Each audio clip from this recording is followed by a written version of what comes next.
अपने इस क्वेश्चन में हमारे पास दो बार्स हैं जिसमें से एक का मास m1 है, दूसरे का मास m2 है और ये दोनों बार्स एक दूसरे से मासलेस स्प्रिंग के थ्रू जुड़े हुए हैं। तो हम लोग पिक्चर बनाना स्टार्ट करते हैं। ये है हमारा पहला बार जिसका मास है m1 और ये है हमारा दूसरा बार जिसका मास है m2। ये दोनों बार्स एक दूसरे से मासलेस स्प्रिंग के थ्रू जुड़े हुए हैं और अपने इस क्वेश्चन में स्प्रिंग कांस्टेंट को इस सिंबल से शो किया गया है और चूंकि ये सिंबल हमारे लिए फेमिलियर नहीं है तो हम अपने स्प्रिंग कांस्टेंट को यहाँ k से शो करेंगे, है ना। तो k अपने स्प्रिंग का यहाँ स्प्रिंग कांस्टेंट हो गया और इस पोजीशन में अपना जो स्प्रिंग है वो नेचुरल लेंथ में है और उसका नेचुरल लेंथ जो है वो L0 के बराबर है। और अब ये कहता है कि ये जो पूरा स्ट्रक्चर है वो एक हॉरिजॉन्टल प्लेन पे रखा हुआ है। तो ये बनाते हैं हम लोग, ये देखिए ये है हॉरिजॉन्टल प्लेन आपका, ठीक है। अब हमें करना क्या है, हमसे ये कहा गया है कि इस मास m2 पर एक कांस्टेंट फोर्स हमने इस डायरेक्शन में लगा दिया। तो ये हमारा फोर्स है F और ये कैसा है, ये कांस्टेंट फोर्स है ना, ये कांस्टेंट फोर्स है। तो जब हम इसको यहाँ फोर्स अप्लाई करेंगे तो ये पूरा सिस्टम आगे मूव करना स्टार्ट करेगा और हमसे कहा गया है कि पूरे मोशन के दौरान दोनों बार्स के बीच में मैक्सिमम और मिनिमम डिस्टेंसेस क्या क्या होंगे वो आपको निकालना है, राइट।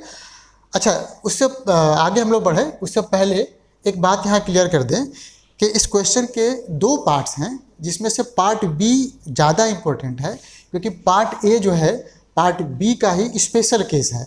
तो हम लोग पार्ट बी करेंगे और इसमें जो है जो भी स्पेशल कंडीशन है उसको अप्लाई करके पार्ट ए का आंसर निकाले जाएंगे। तो आओ अब हम लोग इसको एनालाइज करते हैं। पहले ये समझो हमने क्या किया कि हमने एक रेफरेंस फ्रेम चुन लिया जो हमारे ग्राउंड से अटैच्ड है ना। रेफरेंस फ्रेम ग्राउंड से अटैच्ड है और ध्यान दीजिए इस रेफरेंस फ्रेम में ये प्रॉब्लम सॉल्व नहीं होगा। तो हमने इसलिए इसको चुना है ताकि आपको हम ये एक्सप्लेन कर पाएँ कि हमने इस फ्रेम को ऐसे क्वेश्चन में क्यों नहीं चुनना है। तो ध्यान दो जरा यहाँ पर, जैसे ही ये फोर्स यहाँ पे अप्लाई हुआ तो ये मास आगे मूव करने की कोशिश करेगा और जब आगे मूव करने की कोशिश करेगा तो इस स्प्रिंग में एलोंगेशन आएगा। मान लो कि किसी मोमेंट पर इसमें जो एलोंगेशन आया है वो x के बराबर आ गया है। अगर एलोंगेशन x आ गया तो ये स्प्रिंग अपने बार पर इस डायरेक्शन में k इंटू एक्स के बराबर फोर्स अप्लाई कर देगा। तो इस पर जो है इस डायरेक्शन में नेट फोर्स हो जाएगा F माइनस के एक्स के बराबर। लेकिन हम लोग जानते हैं कि स्प्रिंग अपने दोनों एंड पे फोर्स अप्लाई करता है।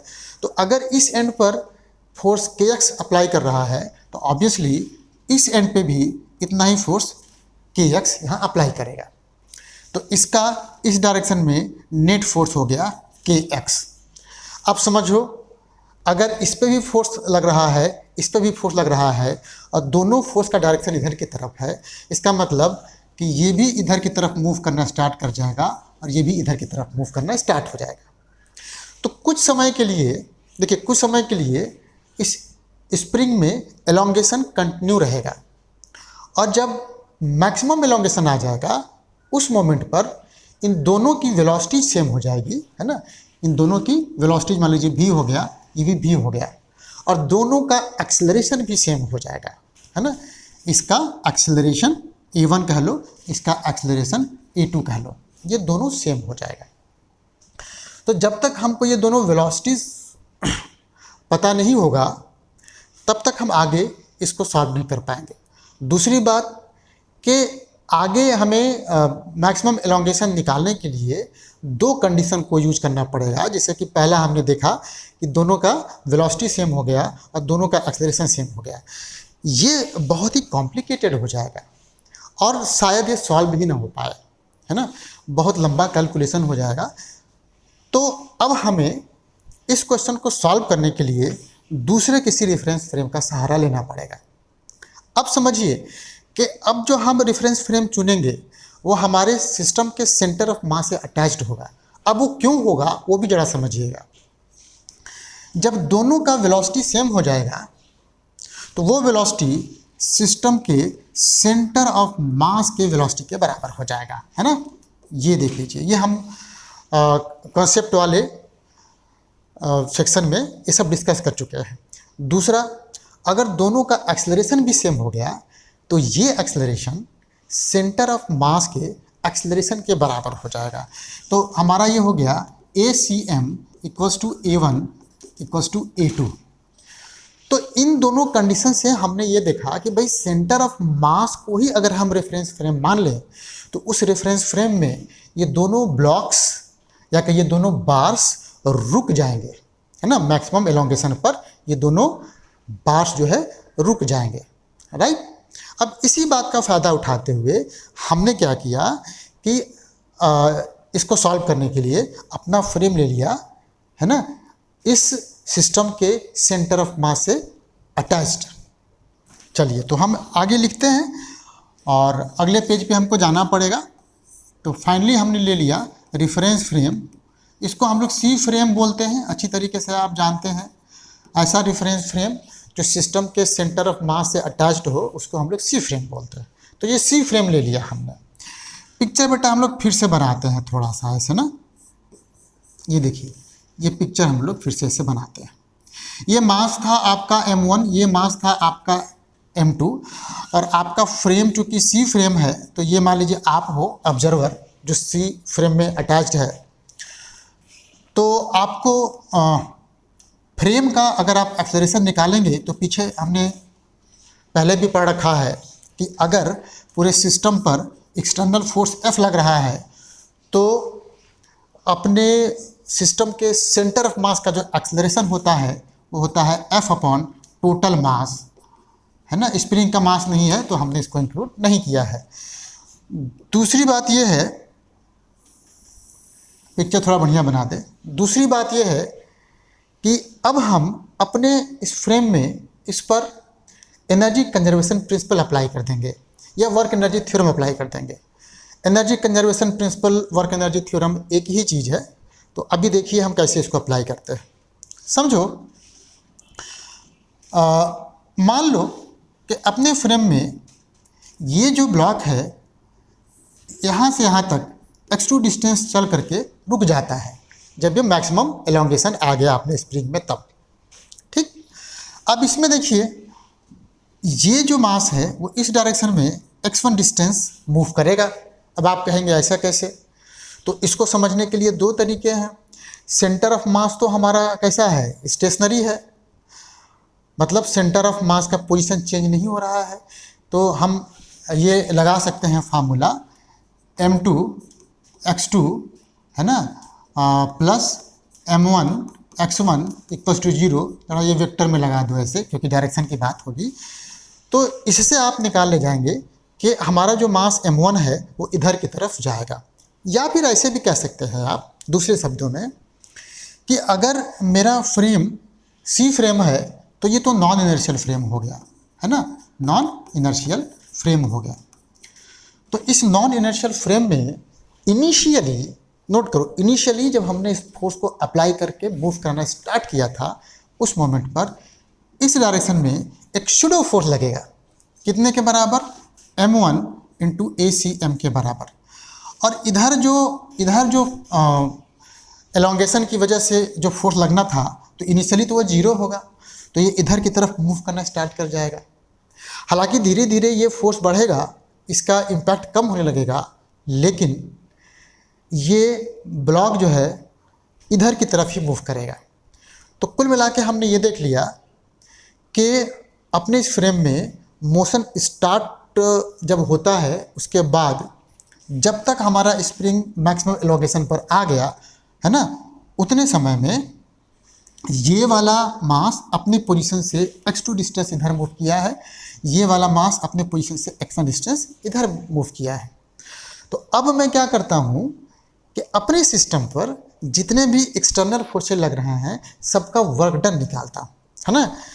तो एक हो गया आपका work done by pseudo force ऐसे कह दीजिए आप। ये बताओ, ये सूडो फोर्स है और हम लोग जानते हैं इस बात को कि नॉन इनर्शियल फ्रेम में, है ना, सूडो फोर्स को भी एक्सटर्नल फोर्स में इंक्लूड किया जाता है। अगर आपको नहीं पता है तो आप ये लिख लेना। तो work done by spring force, देखो सॉरी क्या बोलते हैं, सूडो फोर्स, तो इसका हो जाएगा, ये फोर्स हो गया आपका इनटू ये डिस्टेंस हो गया। नोट ये भी करो कि इस पर भी सूडो फोर्स लगेगा, तो ये हो जाएगा m2 ACM, चूँकि x2 इधर की तरफ है हो जाएगा minus m2 ACM into x2। उसके बाद एक वर्क डन इस फोर्स की वजह से भी होगा, तो ये हो जाएगा work done by external force, ये हो जाएगा सिंपली आपका Fx2 के बराबर। अब देखिए बाकी स्प्रिंग फोर्स एक बचा, तो वो तो अपने सिस्टम का पार्ट है, तो हमने जो है इसको एक्सटर्नल फोर्स में इंक्लूड नहीं करना है, ठीक है। अब होता ये है कि किसी भी सिस्टम में एक्सटर्नल फोर्सेस जितना वर्क करते हैं वो सारा वर्क सिस्टम के अंदर काइनेटिक और पोटेंशियल एनर्जी के रूप में स्टोर हो जाता है, क्योंकि यहाँ पे फ्रिक्शन वगैरह हमने कुछ लिया नहीं है, तो कुछ भी एनर्जी लॉस नहीं होगा। तो एनर्जी स्टोर में देखिए, energy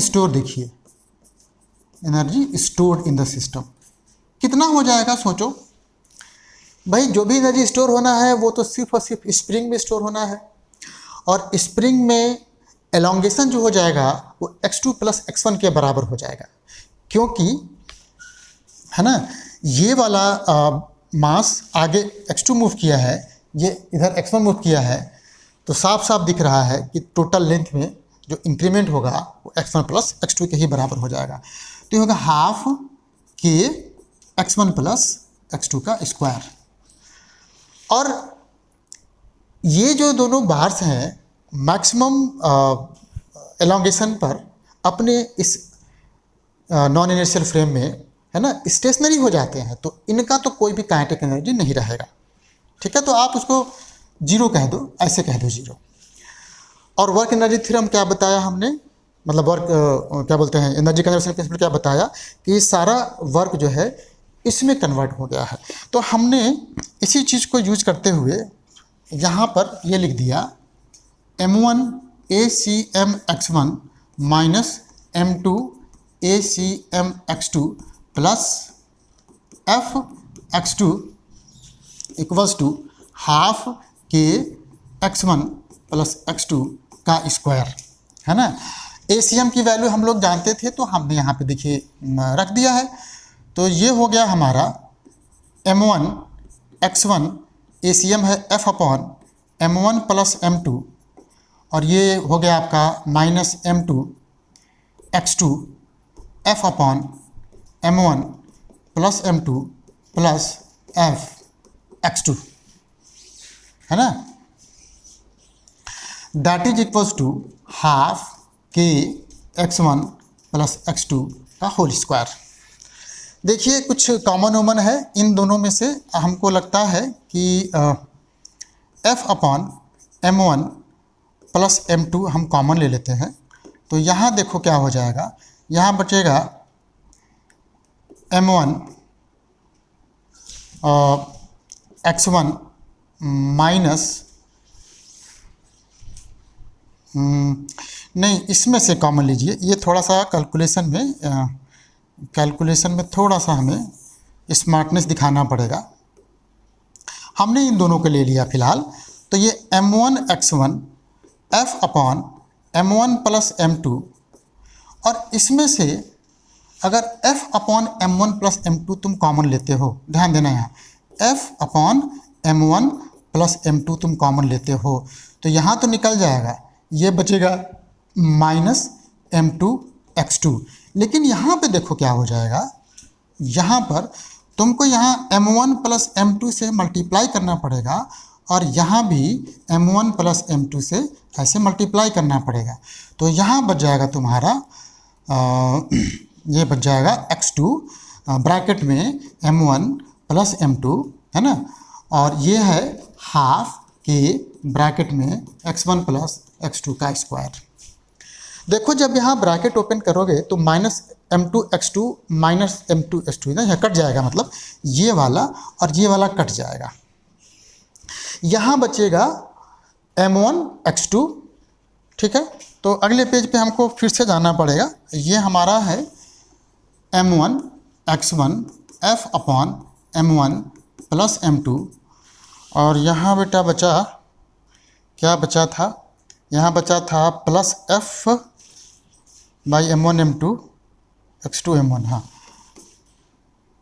f x2 m1 divided m1 plus m2। एक बार मैं दोबारा से चेक कर लूँ क्या बच रहा है, x2 m1, हाँ ठीक है, that is equals to half के x1 प्लस x2 का स्क्वायर। अब खुद सोचिए, ऊपर ये देखिए m1 f1 कॉमन ले लेता हूँ मैं, तो m1 f ऐसे कॉमन लेता हूँ, तो यहाँ बचा x1, यहाँ बचा x2, और यहाँ बच गया m1 plus m2 equals to half के x1 प्लस x2 का स्क्वायर। ये वाला कट जाएगा, तो फाइनली यहाँ से मुझे मिलेगा x1 plus x2 equals to, दो को आप ट्रांसपोज करोगे तो इधर हो जाएगा 2m1 f अपॉन k को आप ट्रांसपोज करोगे तो नीचे की तरफ हो जाएगा, है ना, ये इतना हो गया। अब ज़रा ध्यान दो कि जब से मोशन स्टार्ट हुआ था उस मोमेंट पर हमारे दोनों बार्स के बीच में डिस्टेंस था L0, और ये डिस्टेंसेस बढ़ ही रहे हैं। इसका मतलब ये हो गया कि मिनिमम डिस्टेंस, तो ऑब्वियसली मिनिमम डिस्टेंस जो हो जाएगा दोनों बार्स के बीच में वो L0 ही हो जाएगा, और मैक्सिमम की जहाँ तक बात होगी उसमें L0 में ये जुड़ जाएगा। तो जो मैक्सिमम डिस्टेंस हो गया वो हो गया L0 plus 2m1f upon k m1 plus m2 के बराबर। तो पार्ट बी हमारा सॉल्व हो गया, और पार्ट ए में हम लोग आते हैं। देखिए, तो पार्ट ए में कहता है कि अगर दोनों के मासेस सेम हो जाए उस केस में आपका क्या कहना है। तो भाई दोनों के अगर मासेस सेम हो जाएंगे तो ऊपर 2m1 है, यहाँ भी आप m1 कर दो, है ना, तो ये भी 2m1 आ जाएगा, ये 2m1 ऊपर नीचे से कट जाएगा। तो पार्ट ए में कर देता हूँ। मिनिमम तो भाई कहने की बात ही नहीं है, L0 ही था, जैसा हमने पहले भी डिस्कस कर लिया है, और मैक्सिमम जो हो जाएगा वो L0 प्लस 2m1f नीचे हो जाएगा 2m1k, है ना। देखो तो ये 2m1 कट गया, और इस तरीके से maximum distance between the two bars in case when both masses are same, है ना, वो निकल गया।